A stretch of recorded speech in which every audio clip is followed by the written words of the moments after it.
Good morning everyone, welcome to knowledge account. আমি কুন্তল মহিন্দার তোমাদের সাথে 3 জানুয়ারি 2025 ডেলি কারেন্ট অ্যাফেয়ার্স নিয়ে ডিসকাস করবো উইথ স্ট্যাটিকজিকে। আজকে তোমাদের এই ক্লাসটার পরে হবে ম্যাথের ক্লাস 9:30 থেকে, তারপর 9:30 থেকে ইংরাজির ক্লাস কে স্টাডি চ্যানেলে, তারপরে জিকে জিএস পিওয়াইকিউ বেসড এখানে তোমাদের আজকে আমি ক্রীড়া পুরস্কারটা পুরোটা আলোচনা করব। সুতরাং আজকে এই ক্লাসটা তোমাদের হবে না, ওর জায়গায় ক্রীড়া পুরস্কারটা পুরোটা যাবে টপিক ক্লাস। এখানে এসএসসি জিডি কে স্টাডি সন্ধ্যাবেলা 6টায়, আর 7টার সময় আজকে আরআরবি এনটিপিসি একটা তোমাদের জিকে ম্যারাথন ক্লাস আমি করাবো। ওকে, তো এইগুলোর সবকটাই তোমাদের শিডিউল করা আছে, তোমরা টেলিগ্রামেতেও লিঙ্ক পাবে। ইউটিউব থেকে নোটিফিকেশান পেতে অসুবিধা হলে সবাই টেলিগ্রামে যুক্ত হয়ে যাও, ওখান থেকেও তোমাদের নোটিফিকেশান চলে যাবে। নির্দিষ্ট সময়ের ক্লাসের টাইমে সবাই জয়েন করে নিও। আর কারেন্ট অ্যাফেয়ার্সের পিডিএফ এটার জন্য তোমরা আমাদের নলেজ অ্যাকাউন্ট অফিসিয়াল অ্যাপটা ডাউনলোড করে রাখো, ওখান থেকেই তোমাদের নোটিফিকেশান যাবে, তোমরা yearly current affairs, monthly current affairs সব ওখান থেকে পেয়ে যাবে। ওকে, তো চলো আজকে প্রথম প্রশ্ন আমরা দেখব। 2024 সালে মেজর ধ্যানচাঁদ খেলরত্ন পুরস্কার পেয়েছেন কোন হকি খেলোয়াড়? হরমনপ্রীত সিং 2024 সালে মেজর ধ্যানচাঁদ খেলরত্ন পুরস্কার পেয়েছেন। আজকে আমি তোমাদের এই পুরো পুরস্কারটাই 10:30 আলোচনা করব। কমপ্লিট ভিডিও ওখানে থাকবে, সবাই দেখে নিও, আমি টেলিগ্রামের লিঙ্ক তোমাদেরকে শেয়ার করে দেবো। দেখো, হরমনপ্রীত সিং পাঞ্জাবের বাসিন্দা, ভারতীয় ফিল্ড হকি খেলোয়াড়ের পাশাপাশি ভারতীয় জাতীয় হকি দলের অধিনায়ক। 2024 সালের প্যারিস অলিম্পিকে ব্রোঞ্জ পদক জিততে দলকে নেতৃত্ব দিয়েছিলেন। 3বার এফআইএইচ পুরস্কারে বর্ষসেরা খেলোয়াড়ের খেতাব জিতেছেন। এনার ডাকনাম সরপঞ্চ সাহেব। মেজর ধ্যানচাঁদ খেলরত্ন পুরস্কার যেটা, এটা ভারতীয় প্রজাতন্ত্রের সর্বোচ্চ অসামরিক ক্রীড়া সম্মান। এই পুরস্কারটা দেশের প্রাক্তন প্রধানমন্ত্রী রাজীব গান্ধীর নামাঙ্কিত। ক্রীড়াক্ষেত্রে বিশেষ অবদানের জন্য প্রত্যেক বছর এই পুরস্কার দেওয়া হয়। মেজর ধ্যানচাঁদ খেলরত্ন পুরস্কার একটা পদক, একটা মানপত্র আর নির্দিষ্ট পরিমাণ আর্থিক পুরস্কার নিয়ে তৈরি। 2004-05 সালের হিসেব অনুযায়ী বর্তমানে এই পুরস্কারের অর্থমূল্য হচ্ছে তোমার 5 লাখ টাকা ভারতীয় মূল্যে। এই পুরস্কারটা দিয়ে থাকে Ministry of Youth Affairs and Sports. আর প্রথমে এই পুরস্কারটা দেওয়া হয়েছিল 1991 থেকে 92 সালে। সর্বপ্রথম রাজীব গান্ধী খেলরত্ন পুরস্কার পান বিশ্বনাথ আনন্দ, এখন এটারই নাম চেঞ্জ হয়ে এটা হয়েছে। নেক্সট কোয়েশ্চেনে যাওয়ার আগে তোমাদেরকে বলে দিই, বুলেট ব্যাচে রেলওয়ে ফাউন্ডেশন ব্যাচটা তোমাদের রেলওয়ে গ্রুপ ডি আর এনটিপিসির জন্য ডেডিকেটেড একটা ব্যাচ, যেখানে তোমরা অধ্যায়ভিত্তিক ক্লাস ডিটেলস, তার সাথে প্রিভিয়াস ইয়ার কোয়েশ্চেন্স। এখানে দেখো তোমাদের 3 রকমের মক টেস্ট রয়েছে, আগেও বলেছি। Chapter wise previous year question plus full length mock test, এটা তোমরা রেলওয়ে গ্রুপ ডি আর এনটিপিসি দুটোর জন্যই পাবে। তো এটাতে তোমরা যদি জয়েন করতে চাও, তোমাদের পুরনো যে অফার ছিল সেই অফার 31 জানুয়ারি পর্যন্ত এটা এক্সটেন্ড করা হয়েছে। তো এটাতে তোমরা জয়েন করতে চাইলে এই নাম্বারে যোগাযোগ করে তোমরা জয়েন করতে পারো। এছাড়াও তোমাদের জন্য পরিবর্তন ব্যাচ কোর্স রয়েছে, WBP KP special foundation batch course. PSC ক্লার্কশিপের মেনের ব্যাচ তোমাদের চলছে পুরোদমে, ক্লাস 17ই ডিসেম্বর থেকে স্টার্ট হয়েছে, তোমরা এটাতেও জয়েন করতে পারো, descriptive batch. SSC foundation batch রয়েছে তোমাদের জন্য, আর এসএসসি রেলওয়ে কম্বো ব্যাচও রয়েছে। তোমাদের যেখানে যার সুবিধা হবে সেখানে তোমরা জয়েন করে নিও, এই নাম্বারে ডিসকাস করে নিও ফার্দার ইনফরমেশনের জন্য। পরের প্রশ্ন আমরা দেখব, কোন দাবা খেলোয়াড় 2024 সালের মেজর ধ্যানচাঁদ খেলরত্ন পুরস্কার পেয়েছেন? দেখো, 2024 সালে মেজর ধ্যানচাঁদ খেলরত্ন পুরস্কার এটা পেলেন গুকেশ ডোমারাজু। ডোমারাজু গুকেশ সাধারণত গুকেশ ডি নামে পরিচিত, ভারতের একজন দাবা খেলোয়াড়, ইতিহাসের দ্বিতীয় সর্বকনিষ্ঠ ব্যক্তি, যাকে 2019 সালের মার্চ মাসে ফাইট দ্বারা গ্র্যান্ড মাস্টার উপাধি দেওয়া হয়েছিল। 12 বছর 7 মাস 17 দিনে ডি গুকেশ 15ই জানুয়ারি 2019-এ ভারতের সর্বকনিষ্ঠ গ্র্যান্ড মাস্টার হয়েছিলেন। গুকেশ ডোমারাজু চীনের ডিং লিরেনকে পরাজিত করে 2024 সালের চ্যাম্পিয়নশিপে সর্বকনিষ্ঠ বিশ্ব দাবা চ্যাম্পিয়ন হয়েছেন। প্রবীণ কুমার উত্তরপ্রদেশের একজন ভারতীয় প্যারা অ্যাথলেট, 2024 সালে মেজর ধ্যানচাঁদ খেলরত্ন পুরস্কার পেয়েছেন। পুরুষদের হাই জাম্প T64 ইভেন্টে স্বর্ণপদক জিতেছেন। 2024 প্যারিস অলিম্পিকে সোনা এবং 2020-তে টোকিও অলিম্পিকে রূপোর পদক জিতেছিলেন। মনু ওয়াকার হরিয়ানার একজন ভারতীয় ক্রীড়া শুটার, 2024 সালের মেজর ধ্যানচাঁদ খেলরত্ন পুরস্কার পেয়েছেন। অলিম্পিক গেমসে 2টো পদক, এশিয়ান গেমস আর এশিয়ান চ্যাম্পিয়নশিপে 7টা পদক, আর বিশ্ব চ্যাম্পিয়নশিপে এবং বিশ্বকাপে 21টা পদক জিতেছেন। অলিম্পিক গেমসে 2টো পদক, দেখো 10 মিটার পিস্তল ইভেন্টে ব্রোঞ্জ পদক জিতে প্রথম ভারতীয় মহিলা শুটার হয়েছিলেন। 10 মিটার পিস্তল মিশ্র টিম ইভেন্টে আরেকটা ব্রোঞ্জ পদক জিতেছিলেন অলিম্পিকে। তারপরে ইংরাজি ভাষার জন্য 2024 সাহিত্য একাডেমি পুরস্কার কে পেয়েছেন? ইস্টারিন কিরে 2024 সাহিত্য একাডেমি পুরস্কার পেয়েছেন। ইস্টারিন কিরে লেখা উপন্যাস স্পিরিট নাইটসের জন্য তিনি 2024 সাহিত্য একাডেমি পুরস্কারটা পেয়েছেন। ইস্টারিন কিরে নাগাল্যান্ডের একজন কবি, লেখক এবং ঔপন্যাসিক, বর্তমানে উত্তর নরওয়েতে বসবাস করেন। ইস্টারিন কিরে পুনে বিশ্ববিদ্যালয় থেকে ইংরেজি সাহিত্যে পিএইচডি করেছেন। তার বেশিরভাগ লেখাই উত্তর পূর্ব ভারতের নাগাল্যান্ডের মানুষের জীবিত বাস্তবতার উপর ভিত্তি করে। তার প্রথম উপন্যাস নাগা ভিলেজ রিমেম্বার্ড প্রকাশিত হওয়া প্রথম নাগা উপন্যাস। তারপরে world audio visual entertainment summit 2025 কোথায় অনুষ্ঠিত? ভারতে 5 থেকে 9 ফেব্রুয়ারি 2025 প্রথমবারের জন্য বিশ্ব অডিও ভিজুয়াল এন্টারটেনমেন্ট সামিট অনুষ্ঠিত হবে। এই গুরুত্বপূর্ণ ইভেন্টটা ভারত মণ্ডপম মানে নিউ দিল্লির ভারত মণ্ডপমে হবে। এর উদ্দেশ্যে ভারতকে মিডিয়ার জন্য একটি বিশ্বব্যাপী কেন্দ্র হিসেবে প্রতিষ্ঠা করা। মানে এটার উদ্দেশ্য হচ্ছে এটা যে ভারতকে মিডিয়ার জন্য একটা বিশ্বব্যাপী কেন্দ্র হিসেবে প্রতিষ্ঠা করা গ্লোবালি। নেক্সট 2024 সালের বিশ্ব ব্রিজ চেস চ্যাম্পিয়নশিপের শিরোপা কোন দুই খেলোয়াড় মানে শিরোপা ভাগ করে নিয়েছেন? দেখো এবারে ম্যাগনাস কার্লসেন আর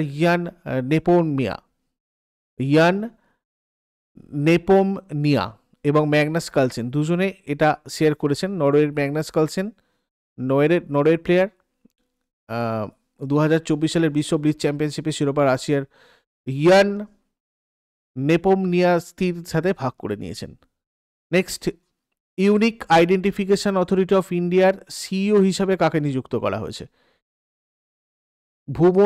ভুবনেশ কুমারকে ইউনিক আইডেন্টিফিকেশন অথরিটি অফ ইন্ডিয়ার সিইও হিসাবে নিযুক্ত করা হয়েছে। উত্তরপ্রদেশ ক্যাডারের 1995 ব্যাচের আইএএস অফিসার ভুবনেশ কুমার 2 জানুয়ারি 2025 ইউনিক আইডেন্টিফিকেশন অথরিটি অফ ইন্ডিয়ার সিইও হিসাবে দায়িত্ব গ্রহণ করেছেন। অমিত আগরওয়ালের স্থলাভিষিক্ত হন এবং ইনি ভারত সরকারের রাসায়নিক আর সার মন্ত্রণালয়ের ফার্মাসিউটিক্যালস বিভাগের সচিব হিসাবে নিযুক্ত হয়েছেন অমিত আগরওয়াল। নন্দন নীলেকানি ছিলেন ইউআইডিএ এর প্রথম চেয়ারম্যান। আর 2009 সালে কেন্দ্রীয় সরকার পরিকল্পনা কমিশনের অধীনে unique identification authority of India স্থাপন করেছিল। 2015 সালে ইউআইডিএআই তৎকালীন যোগাযোগ আর তথ্য প্রযুক্তি মন্ত্রকের ইলেকট্রনিক্স আর তথ্য প্রযুক্তি বিভাগে স্থানান্তরিত হয়েছিল। বর্তমানে এটা কেন্দ্রীয় ইলেকট্রনিক্স আর তথ্য প্রযুক্তি মন্ত্রকের অধীনে রয়েছে। আধার হচ্ছে একটা 12 ডিজিটের অ্যালফানিউমেরিক বায়োমেট্রিক নম্বর, যেটা ভারতের বাসিন্দাদের পরিচয় এবং বসবাসের প্রমাণ। এই আধার আইন অনুযায়ী একজন বাসিন্দা মানে এমন একজন ব্যক্তি যিনি আধারের জন্য আবেদন করার আগে 12 মাসের মধ্যে সর্বনিম্ন 182 দিন বা তার বেশি সময় ধরে ভারতে বসবাস করছেন, এরকম হতে হয়। 2019 সালে ভারত সরকার অনাবাসী ভারতীয়দের আধারের জন্য আবেদন করার অনুমতি দেয়। একজন বিদেশি নাগরিক যিনি গত 12 মাসে 182 দিন ধরে ভারতে বসবাস করছেন তারাও আধারের জন্য আবেদন করতে পারেন।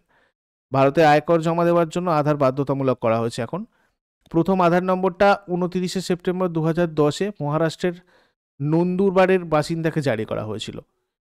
তারপরে কোন ভারতীয় রাজ্যে তিরুভাল্লুভার মূর্তি আর বিবেকানন্দ রক মেমোরিয়ালকে সংযুক্ত করে ভারতের প্রথম কাঁচের সমুদ্র সেতু উন্মোচন করা হয়েছে? তো এটা তামিলনাড়ুতে করা হয়েছে। তামিলনাড়ুর সমুদ্রের উপর একটা কাঁচের সেতু এইটা উন্মোচন করা হয়েছে। এটা কন্যাকুমারীতে তিরুভাল্লুভার মূর্তি আর বিবেকানন্দ রক মেমোরিয়ালকে সংযুক্ত করে হয়েছে আর কি। এই যে ক্লিয়ার। তো 77 মিটার লম্বা, এটা 10 মিটার চওড়া, আর সেতুটা 37 কোটি টাকা ব্যয়ে নির্মিত করা হয়েছে। দুটো স্থাপত্যের মধ্যে নির্ভরযোগ্য যোগাযোগ স্থাপন করবে এটা। বিবেকানন্দ রক মেমোরিয়াল কন্যাকুমারীর ভাভাথুরাইতে অবস্থিত। আর এটা 1970 সালে স্বামী বিবেকানন্দের সম্মানে নির্মিত হয়েছিল। আর এটা লাক্কাদ্বীপ সাগরে রয়েছে অ্যাকচুয়ালি। তারপরে Indian Renewable Energy Development Agency Limited 14তম পিএসই এক্সেলেন্স অ্যাওয়ার্ড অনুষ্ঠানে 3টে পুরস্কারে ভূষিত হয়েছে। কোন সংস্থা 14তম পিএসই এক্সেলেন্স অ্যাওয়ার্ডের আয়োজন করেছে? Indian chamber of commerce. তো এটা নিউজে আছে, দেখো, Indian Renewable Energy Development Agency limited মানে এটা IREDA নতুন দিল্লিতে ইন্ডিয়ান চেম্বার অফ কমার্স আয়োজিত 14তম পিএসি এক্সেলেন্স অ্যাওয়ার্ড অনুষ্ঠানে 3টে পুরস্কারে সম্মানিত হয়েছে। Corporate governance, corporate social responsibility and সাস্টেনেবিলিটির জন্য মিনি রত্ন বিভাগে স্বর্ণ পুরস্কার জিতেছে। এছাড়া অপারেশনাল পারফরমেন্স এক্সেলেন্সের জন্য IREDA সিলভার অ্যাওয়ার্ড পেয়েছে। Indian Renewable Energy Development Agency limited হচ্ছে একটা ভারতীয় পাবলিক সেক্টর এন্টারপ্রাইজ, যেটা পুনর্নবীকরণযোগ্য শক্তির উৎস, তার দক্ষতা সংরক্ষণ সম্পর্কিত প্রকল্পগুলোতে আর্থিক সহায়তা করে, অন্যান্য পরিষেবা প্রদান করে। তার 1987-এ এস্টাবলিশড হয়েছিল। এর হেডকোয়ার্টার নিউ দিল্লিতে রয়েছে। আর চেয়ারম্যান MD হচ্ছেন Pradeep Kumar Das. CFO chief financial officer Bijay Kumar Mohanty. তারপরে ডোপিং বিরোধী নিয়ম লঙ্ঘনের জন্য টেনিস খেলোয়াড় ড্যানিল সাভেলেভকে 2 বছরের জন্য সাসপেন্ড করা হয়েছে। ইনি কোন দেশের খেলোয়াড়? রাশিয়ার প্লেয়ার ইনি। রুশ টেনিস প্লেয়ার ড্যানিল সেভেলেভকে ডোপিং বিরোধী নিয়ম লঙ্ঘনের জন্য 2 বছরের জন্য সাসপেন্ড করা হয়েছে। নেক্সট, বিবাদ সে বিশ্বাস স্কিম এর নতুন সময়সীমা কি? 31 জানুয়ারি 2025 হচ্ছে এটার নতুন সময়সীমা, বিবাদ সে বিশ্বাস স্কিম। 2024 সালের বাজেট বক্তৃতায় কেন্দ্রীয় অর্থমন্ত্রী নির্মলা সীতারামন এই বিবাদ সে বিশ্বাস স্কিম ঘোষণা করেছিলেন, যার লক্ষ্য করদাতাদের আয়কর বিভাগের সাথে বিরোধ সমাধানে সহায়তা করা।